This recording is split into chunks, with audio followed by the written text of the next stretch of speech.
നാമത്തിൽ നമുക്ക് വേണ്ടി ബലിയർപ്പിച്ച് നമ്മെ അനുഗ്രഹിക്കാനായി പരിശുദ്ധാത്മാവ് നമ്മുടെ മധ്യത്തിലേക്ക് കൂട്ടിക്കൊണ്ടു വന്നിരിക്കുന്നത് തിരുവനന്തപുരം മലങ്കര മേജർ അതിരൂപതയുടെ സഹായമെത്രാനായിരിക്കുന്ന അഭിവന്യ ഐറേനിയസ് പിതാവിനെയാണ്. സാമുവൽമാർ ഐറേനിയസ് പിതാവിനെയാണ്. പിതാവ് നമ്മുടെ ശുശ്രൂഷയിൽ വലിയ താല്പര്യവും സ്നേഹവും പൈതൃക വാത്സല്യവും പ്രകടിപ്പിച്ച് നമ്മെ എല്ലാ വിധത്തിലും അനുഗ്രഹിക്കുന്ന അഭിവന്യനായ പിതാവാണ്. ഈ പ്രഭാതത്തിൽ പിതാവിന് വേണ്ടിയും ശുശ്രൂഷകൾക്ക് വേണ്ടി നമുക്ക് പ്രാർത്ഥിക്കാം. നമുക്ക് ഈ ബലിയർപ്പണത്തിന് വേണ്ടി അഭിവന്യ പിതാവിനെ സ്നേഹപൂർവ്വം സ്വാഗതം ചെയ്യാം.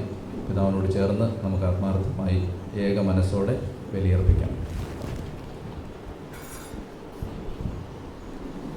സഹോദരങ്ങളെ, ജീവപ്രദമായ ബലി സഭയ്ക്ക് മുഴുവനും വേണ്ടിയും നമ്മുടെ വിശ്വാസ സമർപ്പണത്തിന് വേണ്ടിയും അർപ്പിക്കുന്നതിന് യോഗ്യരായി തീരുവാൻ നിങ്ങൾ എനിക്ക് വേണ്ടി പ്രാർത്ഥിക്കുവീൻ.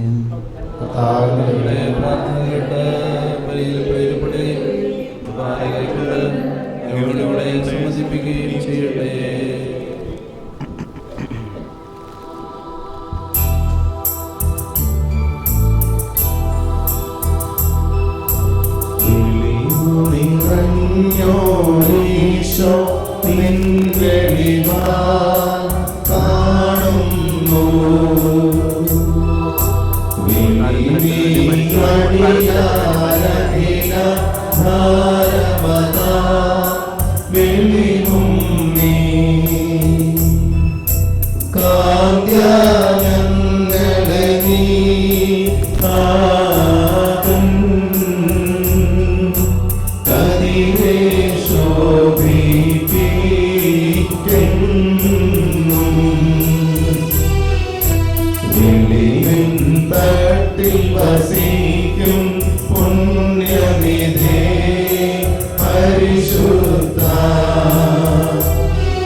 പിതാക്കളെയും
പ്രസവിച്ച മറിയാം നിനക്ക് മാമോദീസ നൽകിയ യോഹന്നാനും ഞങ്ങൾക്ക് വേണ്ടി നിന്നോട് അപേക്ഷിക്കും. ഞങ്ങളോട് കരുണ ചെയ്യണമേ. തന്റെ കൃപയാൽ ജീവനും രക്ഷയ്ക്ക് വേണ്ടി വിശുദ്ധിയും മഹത്വവും എളുപ്പമുള്ള ദൈവമാതാവായ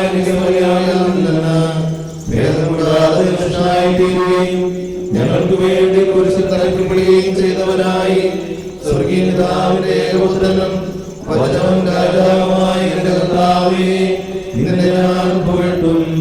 തന്റെ ഭരണത്താൽ ഞങ്ങളുടെ മരണത്തെ ഇല്ലാതാക്കിയവനും പരിശുദ്ധ ത്രിത്വത്തിലുള്ളവനും പിതാവിനോട് ജീവനുള്ള പരിശുദ്ധാത്മാവിനോട് കൂടെ ഒന്നുപോലെ സ്തുതിക്കപ്പെടുന്നവനുമായ ഞങ്ങളുടെ വിശ്വാസപരാനെ ഞങ്ങളെല്ലാവരോടും ചെയ്യണമേ. ദൈവമേ,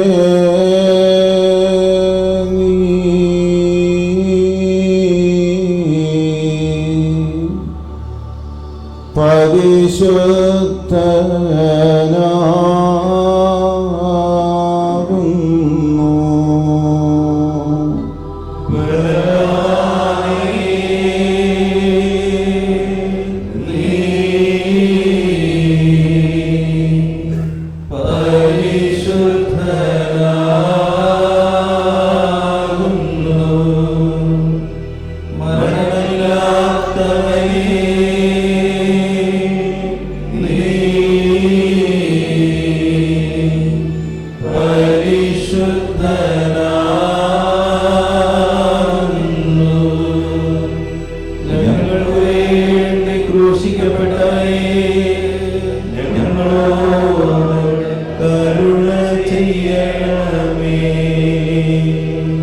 ദൈവമേ,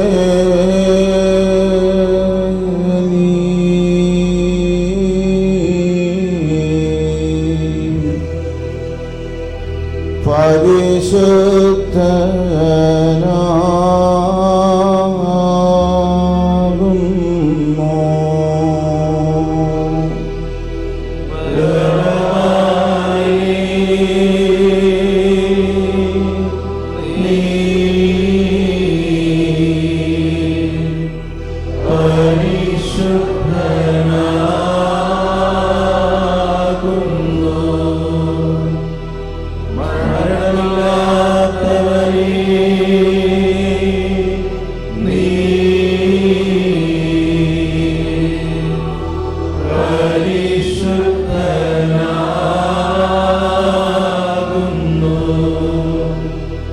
ഞങ്ങൾക്ക് വേണ്ടി ക്രൂശിക്കപ്പെട്ടവനേ, ഞങ്ങളോട് കരുണ ചെയ്യണമേ. ദൈവമേ,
പ്രേരിതരായ സ്ത്രീഹന്മാർ പോയി ജാതികളിടയിൽ ഭൂതല സീമയോളം നല്ലേവൻ കേറിയോ കൈക്കൊള്ളോർക്കൊക്കേഴും ഭാഗ്യമിതെന്നറിയിച്ചു സ്വർഗമഹാരാജ്യം. വിശുദ്ധ സ്നേഹന്മാരുടെ നടപടി പുസ്തകത്തിൽ നിന്നും പാർക്കുമോ ശ്രീഹാടിയുടെ സ്തുതി അവന്റെ അനുഗ്രഹങ്ങൾ നമ്മുടെ മേൽ ഉണ്ടായിരിക്കട്ടെ. എന്റെ വാത്സല്യമുള്ളവരെ, നിങ്ങൾ പശ്ചാത്തപിക്കുകയും പാപമോചനത്തിനായി എല്ലാവരും യേശുക്രിസ്തുവിന്റെ നാമത്തിൽ ജ്ഞാനസ്നാനം സ്വീകരിക്കുകയും ചെയ്യുവിൻ. പരിശുദ്ധാത്മാവിന്റെ ദാനം നിങ്ങൾക്ക് ലഭിക്കും എന്ന് പത്രോസ് പറഞ്ഞു. അവൻ മറ്റു പല വചനങ്ങളാലും അവർക്ക് സാക്ഷ്യം നൽകുകയും ഈ ദുഷിച്ച തലമുറയിൽ നിന്ന് നിങ്ങളെ തന്നെ രക്ഷിക്കുവിൻ എന്ന് ഉപദേശിക്കുകയും ചെയ്തു. അവന്റെ വചനം ശ്രമിച്ചവർ ജ്ഞാനസ്നാനം സ്വീകരിച്ചു. ആ ദിവസം തന്നെ 3000-ഓളം ആളുകൾ അവരോട് ചേർന്നു. അവർ സ്ത്രീയന്മാരുടെ പ്രബോധനം, കൂട്ടായ്മ, അപ്പം മുറിക്കൽ, പ്രാർത്ഥന എന്നിവയിൽ സദാ താല്പര്യപൂർവം പങ്കുചേർന്നു.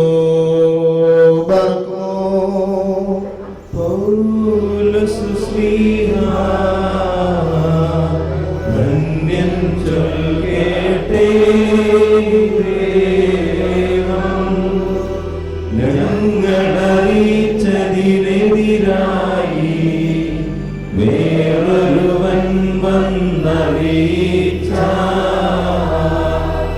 വാനവനെങ്കിലുമാതൂരൻ താനേൽക്കും സഹതൻ ശാപം.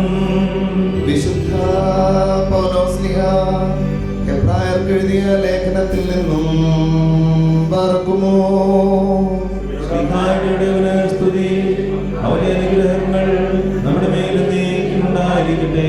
എന്റെ സഹോദരങ്ങളെ, നിങ്ങളോട് ദൈവവചനം പ്രസംഗിച്ച നിങ്ങളുടെ നേതാക്കന്മാരെ ഓർക്കുവിൻ. അവരുടെ ജീവിതചര്യയുടെ ഫലം കണക്കിലെടുത്ത് അവരുടെ വിശ്വാസം അനുകരിക്കുവിൻ. യേശുക്രിസ്തു ഇന്നലെയും ഇന്നും എന്നും ഒരേ ആൾ തന്നെയാണ്. വിവിധങ്ങളും വിചിത്രങ്ങളുമായ പ്രബോധനങ്ങൾ നിങ്ങളെ വഴിതെറ്റിക്കരുത്. ഭക്ഷണത്താലല്ല, കൃപാവരത്താൽ ഹൃദയത്തെ ശക്തമാക്കുന്നതാണ് ഉചിതം. ഭക്ഷണത്തിൽ ശ്രദ്ധിക്കുന്നവർക്ക് ഒരു പ്രയോജനവും ലഭിക്കുന്നില്ല. നമുക്കൊരു ബലിപീഠമുണ്ട്, അതിൽ നിന്ന് ഭക്ഷിക്കാൻ കൂടാരത്തിൽ ശുശ്രൂഷ ചെയ്യുന്നവർക്ക് അവകാശമില്ല. കാരണം പ്രധാന പുരോഹിതൻ പാപപരിഹാരത്തിന് ബലിപീഠത്തിങ്കിലേക്ക് കൊണ്ടുപോകുന്ന രക്തം എടുത്ത മൃഗങ്ങളുടെ ശരീരം ദഹിക്കപ്പെടുന്നത് പാളയത്തിന് പുറത്തു വെച്ചാണ്.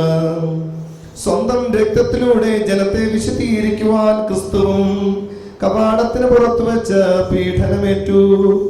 അവന് വേണ്ടി അപമാനം സഹിച്ചുകൊണ്ട് നമുക്കും പാളയത്തിന് പുറത്തിറങ്ങി അവന്റെ അടുത്തേക്ക് പോകാം. എന്തെന്നാൽ ഇവിടെ നമുക്ക് നിലനിൽക്കുന്ന നഗരമില്ല, വരാനുള്ള നഗരത്തെയാണല്ലോ നാം അന്വേഷിക്കുന്നത്. അവനിലൂടെ നമുക്ക് എല്ലായ്പ്പോഴും ദൈവത്തിന് സ്തുതിയുടെ ബലി, അവന്റെ നാമത്തെ ഏറ്റുപറയുന്ന അധരങ്ങളുടെ ഫലങ്ങൾ അർപ്പിക്കാം. നന്മ ചെയ്യുന്നതിലും നിങ്ങൾക്കുള്ളവ പങ്കുവയ്ക്കുന്നതിലും ഉപേക്ഷ വരുത്തരുത്. അത്തരം ബലികൾ ദൈവത്തിന് പ്രീതികരമാണ്. ബാറക്കുമോ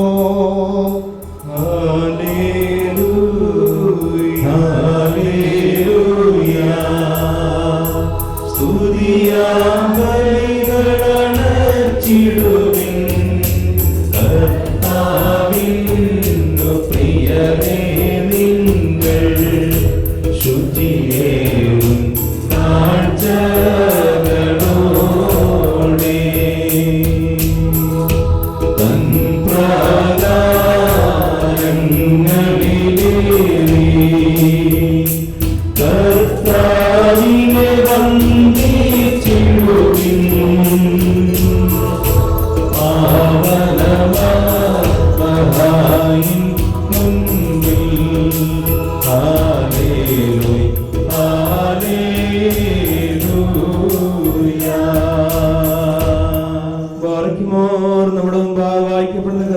യേശുമിശിഹായുടെ വിശുദ്ധ എവൻഗേലിയോനിലെ ദൈവത്തിന്റെ ജീവനുള്ള വചനങ്ങൾ ആദരവോടും ഭക്തിയോടും കൂടെ നാം ശ്രദ്ധിച്ചു കേൾക്കണം.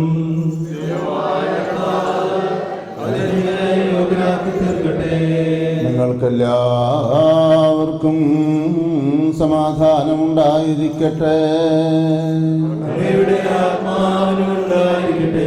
ദൈവം നൽകുന്ന വചനമായ നമ്മുടെ കർത്താവായ യേശുമിശിഹായുടെ വിശുദ്ധ എവൻഗേലിയോൻ ലോകത്തിന് ജീവനും രക്ഷയും അറിയിച്ച വിശുദ്ധ മർക്കോസ് എഴുതിയ സുവിശേഷത്തിൽ നിന്ന്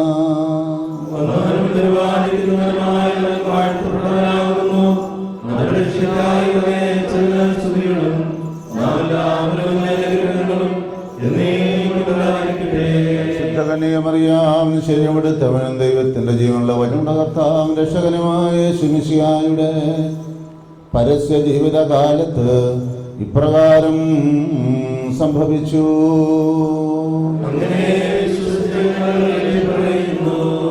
അവർ ശിഷ്യന്മാരുടെ അടുത്തെത്തിയപ്പോൾ വലിയൊരു ജനക്കൂട്ടം അവരുടെ ചുറ്റും കൂടിയിരിക്കുന്നതും നിയമജ്ഞർ അവരോട് തർക്കിച്ചു കൊണ്ടിരിക്കുന്നതും കണ്ടു.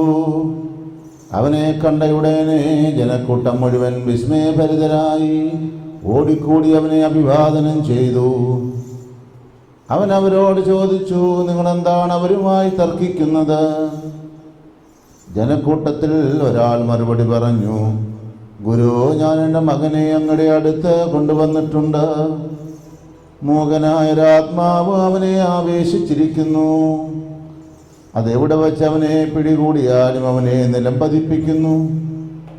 അപ്പോൾ അവൻ പല്ലുകടിക്കുകയും നുരയും പതയും പുറപ്പെടുവിക്കുകയും മരവിച്ചു പോവുകയും ചെയ്യുന്നു. അതിനെ ബഹിഷ്കരിക്കുവാൻ ഞങ്ങളുടെ ശിഷ്യന്മാരോട് ഞാൻ അപേക്ഷിച്ചു, അവർക്ക് കഴിഞ്ഞില്ല. അവൻ അവരോട് പ്രതിഭജിച്ചു, വിശ്വാസമില്ലാത്ത തലമുറയെ എത്ര നാൾ ഞാൻ നിങ്ങളോടുകൂടെ ഉണ്ടായിരിക്കും? എത്ര നാൾ ഞാൻ നിങ്ങളോട് ക്ഷമിച്ചിരിക്കും? അവനെ എൻ്റെ അടുക്കൽ കൊണ്ടുവരൂ. അവർ അവനെ അവൻ്റെ അടുക്കൽ കൊണ്ടുവന്നു. അവനെ കണ്ടയുടനെ ആത്മാവ് കുട്ടിയെ തള്ളിയിട്ടു. അവൻ നിലത്ത് വീണുരുളുകയും അവൻ്റെ വായിലൂടെ നുരയും പതയും പുറപ്പെടുകയും ചെയ്തു. യേശു തമ്പുരാൻ അവൻ്റെ പിതാവിനോട് ചോദിച്ചു, ഇത് തുടങ്ങിയിട്ട് എത്ര കാലമായി? അവൻ പറഞ്ഞു, ശൈശവം മുതൽ. പലപ്പോഴും അത് അവനെ നശിപ്പിക്കുവാൻ വേണ്ടി തീയിലും വെള്ളത്തിലും വീഴ്ത്തിയിട്ടുണ്ട്. എന്തെങ്കിലും ചെയ്യാൻ നിനക്ക് കഴിയുമെങ്കിൽ ഞങ്ങളുടെ മേൽ കരുണ തോന്നി ഞങ്ങളെ സഹായിക്കണമേ. യേശു തമ്പുരാൻ പറഞ്ഞു, കഴിയുമെങ്കിലെന്നോ? വിശ്വസിക്കുന്നവന് എല്ലാ കാര്യങ്ങളും സാധിക്കും. ഉടനെ കുട്ടിയുടെ പിതാവ് വിളിച്ചു പറഞ്ഞു, ഞാൻ വിശ്വസിക്കുന്നു. എൻ്റെ അവിശ്വാസം പരിഹരിച്ച് എന്നെ സഹായിക്കണമേ. ജനങ്ങൾ ഓടിക്കൂടുന്നത് കണ്ട് യേശു തമ്പുരാൻ അശുദ്ധാത്മാവിനെ ശകാരിച്ചു. മൂകനും ബധിരനുമായ ആത്മാവേ, നിന്നോട് ഞാൻ ആജ്ഞാപിക്കുന്നു, അവനിൽ നിന്ന് പുറത്തു പോകുക. ഇനി ഒരിക്കലും അവനിൽ പ്രവേശിക്കരുത്. അപ്പോൾ അവനെ ശക്തിയായി നിലത്ത് തള്ളിയിടുകയും ഉച്ചത്തിൽ നിലവിളിക്കുകയും ചെയ്തുകൊണ്ട് അത് പുറത്തുപോയി. ബാലൻ മരിച്ചവനെ പോലെയായി. അവൻ മരിച്ചുപോയി എന്ന് പലരും പറഞ്ഞു. യേശു തമ്പുരാൻ അവനെ കൈക്ക് പിടിച്ചുയർത്തി. അവൻ എഴുന്നേറ്റിരുന്നു.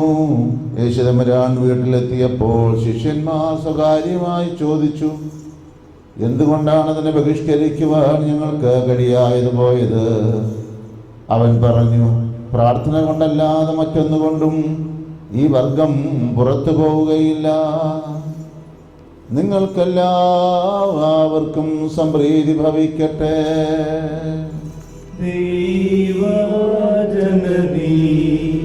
ധന്യേ കന്യകയേ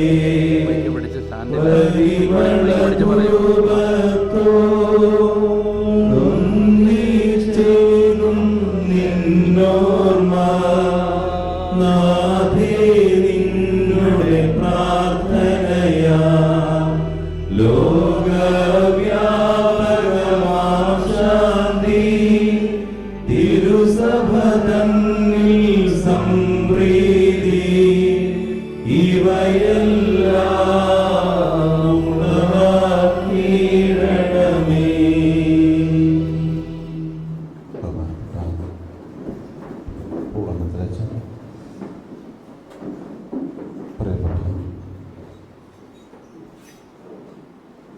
തോമസ് പോ ജീവങ്ങളിൽ പ്രിയപ്പെട്ട സഹോദരി സഹോദരന്മാരെ, ദൈവകൃപയുടെ ഈ മുഹൂർത്തത്തിൽ ഈ വിശുദ്ധ കുർബാന അർപ്പിച്ചുകൊണ്ട് നിങ്ങളോടൊപ്പം ഈ അഭിഷേക ശുശ്രൂഷകളിൽ ഭാഗവാക്കാകാനുള്ള ദൈവിക നിയോഗത്തെ ഓർത്ത് ദൈവത്തിന് നന്ദി പറയുന്നു. ദൈവപരിപാലനയുടെ കഴിഞ്ഞ കാലങ്ങൾ നാം കൃതജ്ഞതയോടെ അനുസ്മരിക്കുകയാണ്. ഇന്ന്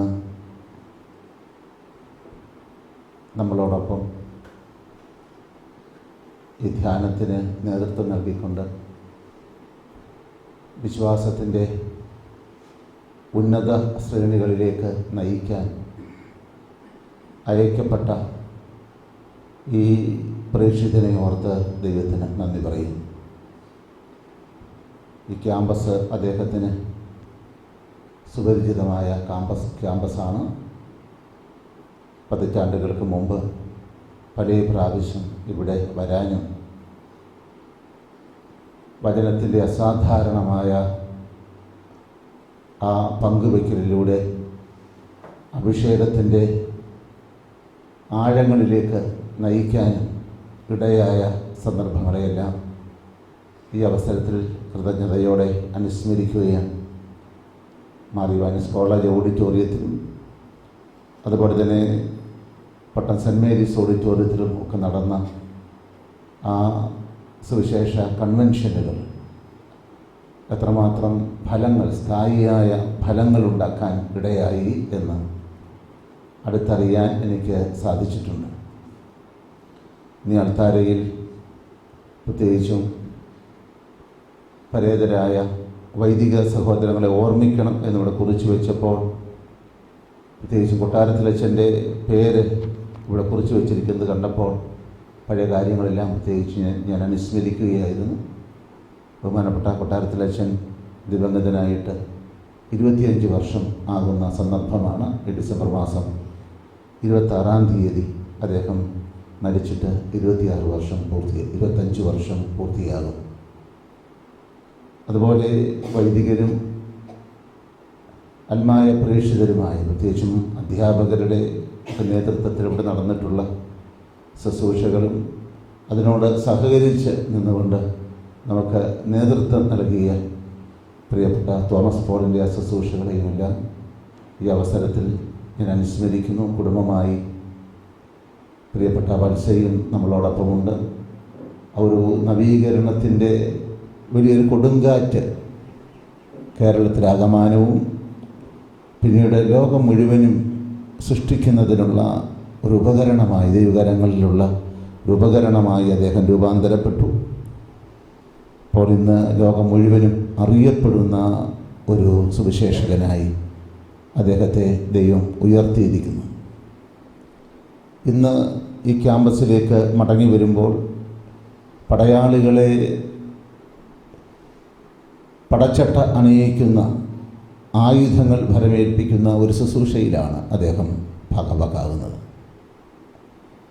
നേതൃത്വത്തിൽ നിന്നുകൊണ്ട് ഈ സുവിശേഷ ശുശ്രൂഷകൾക്ക്, ദൈവരാജ്യ ശുശ്രൂഷകൾക്ക് നേതൃത്വം നൽകുന്ന ടീമിനെ പരിശീലിപ്പിക്കുന്നതിനുള്ള ആ ഒരു നിയോഗവുമായി അദ്ദേഹം ഇന്ന് ഇവിടേക്ക് വന്നിരിക്കുമ്പോൾ 100-ലേറെ വരുന്ന ഈ അനുഗ്രഹീതമായ കൂട്ടായ്മ പുതിയ അഭിഷേകം പ്രാപിച്ച് അവരുടെ ശുശ്രൂഷ വേദികളിലേക്ക് മടങ്ങിപ്പോയി കൂടുതൽ സൽഫലങ്ങൾ പുറപ്പെടുവിക്കാൻ ഇടയാകും എന്നതിൽ എനിക്ക് യാതൊരു സംശയവുമില്ല.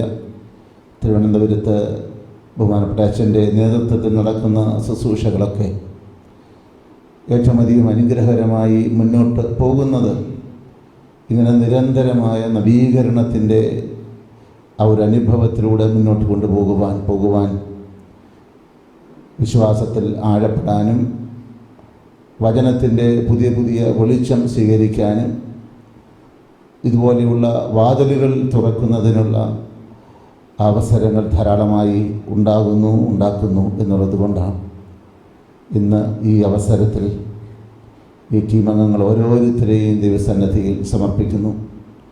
പ്രിയപ്പെട്ട തോമസ് പോളിൻ്റെ അനുഗ്രഹീതമായ ശുശ്രൂഷകളെ ഓർത്ത് സഭ സന്തോഷിക്കുന്നു. ഈ സമൂഹം അദ്ദേഹത്തോടും അദ്ദേഹത്തിൻ്റെ കുടുംബത്തോടും അദ്ദേഹത്തിൻ്റെ ശുശ്രൂഷ ടീം അംഗങ്ങളോടുമെല്ലാം ഏറെ കടപ്പെട്ടിരിക്കുന്നു എന്ന് ഈ അവസരത്തിൽ പ്രത്യേകിച്ച് അനുസ്മരിക്കുകയാണ്. ഈ വിശുദ്ധ കുർബാനയിൽ പ്രത്യേകിച്ച് അദ്ദേഹത്തിന് വേണ്ടിയും അദ്ദേഹത്തിൻ്റെ ശുശ്രൂഷകൾക്ക് വേണ്ടിയും പ്രത്യേകമായ രീതിയിൽ പ്രാർത്ഥിക്കുകയുമാണ്.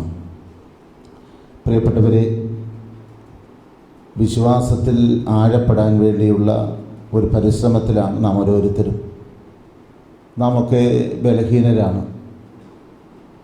ഈ പിശാച് ബാധിതനായ മകൻ്റെ പിതാവ്, അദ്ദേഹത്തിൻ്റെ പിതാവിൻ്റെ പേരോ സ്ഥാനപ്പേരോ ഒന്നും ഇവിടെ എടുത്തു പറഞ്ഞിട്ടില്ല. ഒരു പിതാവ് എന്നുള്ളതാണ്. അപ്പോൾ അദ്ദേഹത്തിൻ്റെ പ്രാർത്ഥന ഞാൻ വിശ്വസിക്കുന്നു എന്ന് ഏറ്റുപറയുന്നതോടൊപ്പം തന്നെ അദ്ദേഹത്തിൻ്റെ ഒരു നിലവിളി അതോടൊപ്പം ഉയരുന്നുണ്ട്, എൻ്റെ അവിശ്വാസത്തെ സഹായിക്കണമേ എന്നാണ്. അപ്പോൾ അത് ഞാൻ വിശ്വസിക്കുന്നു എന്ന് ഏറ്റുപറയുമ്പോഴും എനിക്ക് ഇനിയും അവിശ്വാസത്തിൻ്റെ മേഖലകളിൽ അവശേഷിക്കുന്നു, എൻ്റെ അവിശ്വാസം പരിഹരിച്ച് എന്നെ സഹായിക്കണമേ എന്ന്. അപ്പോൾ ഇത് ഒരു മനുഷ്യൻ്റെ പ്രവർത്തനം മാത്രമല്ല, മറിച്ച് വിശ്വാസം എന്നുള്ളത് ദൈവത്തിൻ്റെ ദാനം കൂടിയാണ് എന്ന് നിരന്തരം നാം അനുസ്മരിക്കുക എന്നുള്ളതാണ്. അപ്പം ഞാൻ വിശ്വസിച്ച് കളയുമെന്ന് ആരെങ്കിലും ഒരാൾ വിചാരിച്ചാൽ പോഷനാണ്. അത് പരിശുദ്ധാത്മാവിൻ്റെ കൃപയാണ് എന്നുള്ള ആ ഒരു ബോധ്യത്തോടെ നിരന്തരം വിശ്വാസത്തിൽ വളരാൻ നാം ആഗ്രഹിക്കുക. അത് നമ്മുടെ ജീവിതത്തിൻ്റെ അവസാനം വരെ നാം പ്രാർത്ഥിക്കേണ്ട പ്രാർത്ഥനയാണ്. ഏത് നിമിഷവും നാം അവിശ്വാസത്തിലേക്ക് വഴുതി വീഴാനുള്ള സാധ്യതയുണ്ട്.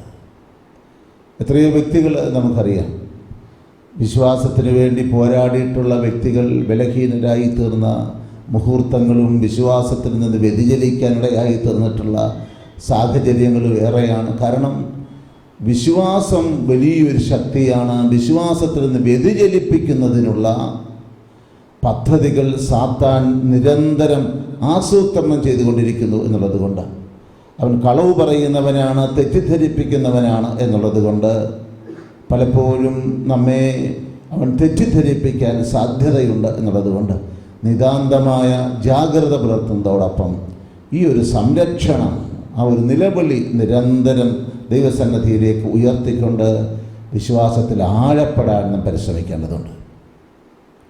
ഒരു സ്റ്റാറ്റിക്കായിട്ടുള്ള ഒരവസ്ഥ, ഞാൻ വിശ്വാസി, ഞങ്ങളെല്ലാം വിശ്വാസികളാണ് എന്നാണ് നാം പറയുന്നത്. അത് വിശ്വാസത്തിൻ്റെ ഒരു പൂർണ്ണത ഈ ലോകത്തിൽ നമുക്ക് പ്രാപിക്കുക സാധ്യമല്ല. രക്തസാക്ഷിത്വമാണ് വിശ്വാസത്തിൻ്റെ സമ്പൂർണ്ണത എന്ന് പറയുന്നത്. ഈ വിശ്വാസം വളർന്നുകൊണ്ടേയിരിക്കുന്നു എന്നതാണ്. ആ വിശ്വാസം വളരുന്നത് വചന സ്വീകരണത്തിലൂടെയാണ് നമുക്കറിയാം. വചനത്തിൻ്റെ ആ ഒരു സ്വീകരണത്തിലൂടെ നാം നിരന്തരം മാനസാന്തര അനുഭവത്തിലേക്ക് കടന്നു വരികയും ആ മാനസാന്തരത്തിൻ്റെ ഫലമായി നമുക്ക് പരിശുദ്ധാത്മാവിൻ്റെ പുതിയ അഭിഷേകം ലഭിക്കുകയും അങ്ങനെ വിശ്വാസത്തിൽ നാം ആഴപ്പെടുകയുമാണ് ചെയ്യുന്നത്. ഇവിടെ ശിഷ്യന്മാരുടെ ആ ഒരു ഉദാഹരണമാണ് ഇവിടെ നാം കാണുന്നത്. യേശു ഇറങ്ങി വരുന്നത് താബോർ മലയിൽ നിന്നുമാണ്. രൂപാന്തരപ്പെട്ട് ഇറങ്ങി വരുന്ന ഒരവസരമാണ്. ഈ താബോറിലേക്ക് പ്രവേശിക്കുന്നത് തന്നെ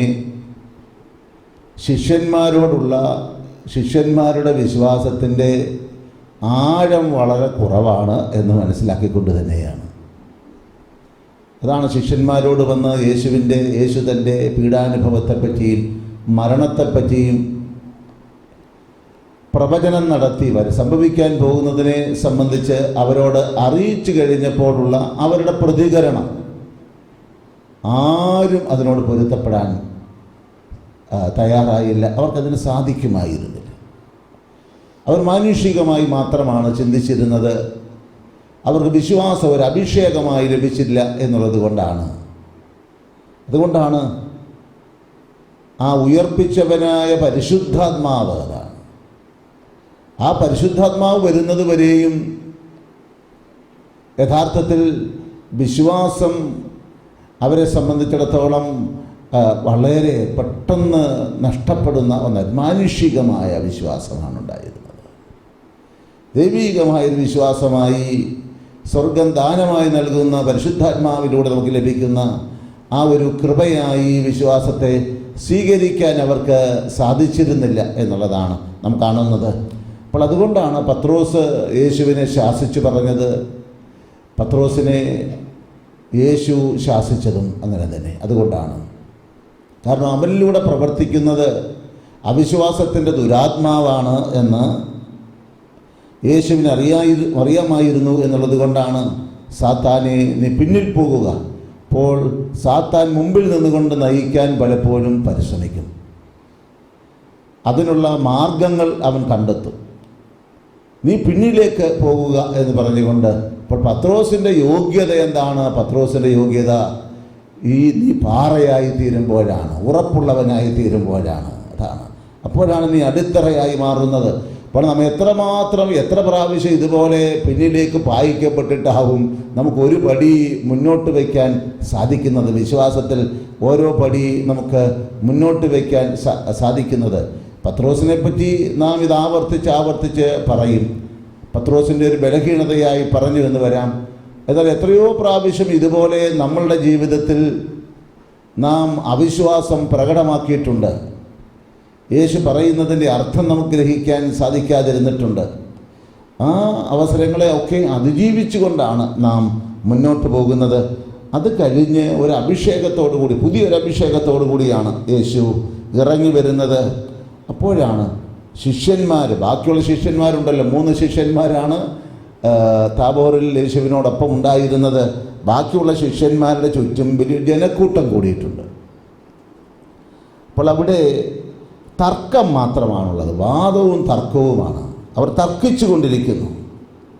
അവനെ കണ്ടയുടനെ ജനക്കൂട്ടം മുഴുവൻ വിസ്മയഭരിതനായി ഓടിക്കൂടി അവനെ അഭിവാദനം ചെയ്തു. അവൻ അവരോട് ചോദിച്ചു, നിങ്ങളെന്താണ് അവരുമായി തർക്കിക്കുന്നത്? അപ്പോൾ ജനക്കൂട്ടത്തിൽ ഒരാൾ മറുപടി പറഞ്ഞു. ഒരാൾ, ഈ പിതാവാണ് നമുക്കറിയാം, ഗുരു, ഞാൻ എൻ്റെ മകനെ അങ്ങയുടെ അടുത്ത് കൊണ്ടുവന്നിട്ടുണ്ട്. മൂകനായൊരു ആത്മാവ് അവനെ ആവേശിച്ചിരിക്കുന്നു. അതെവിടെ വെച്ച് അവനെ പിടികൂടിയാലും അവനെ നിലം പതിപ്പിക്കും. അപ്പോൾ അവൻ പല്ല് കടിക്കുകയും നുരയും പതയും പുറപ്പെടുവിക്കുകയും മരവിച്ചു പോവുകയും ചെയ്യും.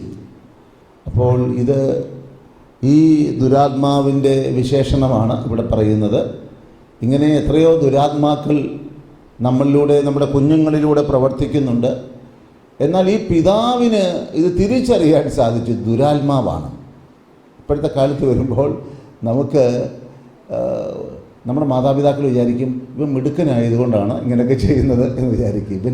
ഇതൊരു ദുരാത്മാവിൻ്റെ പ്രവർത്തനമാണ് എന്ന് തിരിച്ചറിയാൻ ആ പിതാവിന് സാധിച്ചു എന്നുള്ളതാണ്.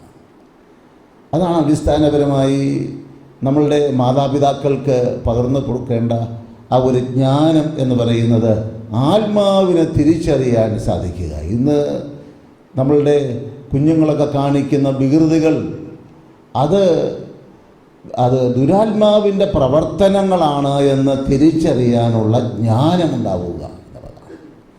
ആ ഒരു തിരിച്ചറിവ് ദുരാത്മാവാണ് എന്ന് തിരിച്ചറിഞ്ഞു കഴിഞ്ഞാൽ അവൻ പലപ്പോഴും എന്താണ്, ഈ ദുരാത്മാവ് ഇന്ന് വേഷം മാറിയാണ് വരുന്നത് എന്നുള്ളത് കൊണ്ട് അവൻ മാലാഖയുടെ വേഷത്തിലോ മാന്യൻ്റെ വേഷത്തിലോ ഒക്കെയാണ് വരുന്നത് എന്നുള്ളത് കൊണ്ട് ഈ ദുരാത്മാവിനെ തിരിച്ചറിയാൻ പലപ്പോഴും നമുക്ക് സാധിക്കാതെ വരുന്നു. എന്നാൽ ഈ പിതാവിന് ദുരാത്മാവിനെ തിരിച്ചറിയാൻ സാധിക്കുന്നു. അപ്പോൾ ഇവൻ നുരയും പതയും പുറപ്പെടുവിക്കുമ്പോൾ അവൻ എന്തോ മാന്ത്രിക വിദ്യ കാണിക്കുകയാണെന്ന് വിചാരിച്ചാൽ എന്ത് ചെയ്യും?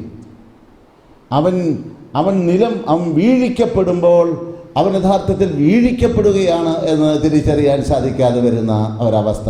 അതാണ് ഏറ്റവും ദയനീയമായ ഒരവസ്ഥ. ഈ ഒരു തിരിച്ചറിവ് നമുക്ക് ഉണ്ടാവുക. നുരയും പതയും പുറപ്പെടുവിക്കുകയും മരവിച്ചു പോവുകയും ചെയ്യുന്നു. അതിനെ ബഹിഷ്കരിക്കുന്നതിന് അങ്ങനെ ശിഷ്യന്മാരോട് ഞാൻ അപേക്ഷിച്ചു, അവർക്ക് കഴിഞ്ഞില്ല. അപ്പോൾ യേശുവിൻ്റെ ഒരു നെടുവീർപ്പാണ് ആദ്യത്തെ നെടുവീർപ്പ്. വിശ്വാസമില്ലാത്ത തലമുറയെ എത്ര നാൾ ഞാൻ നിങ്ങളോട്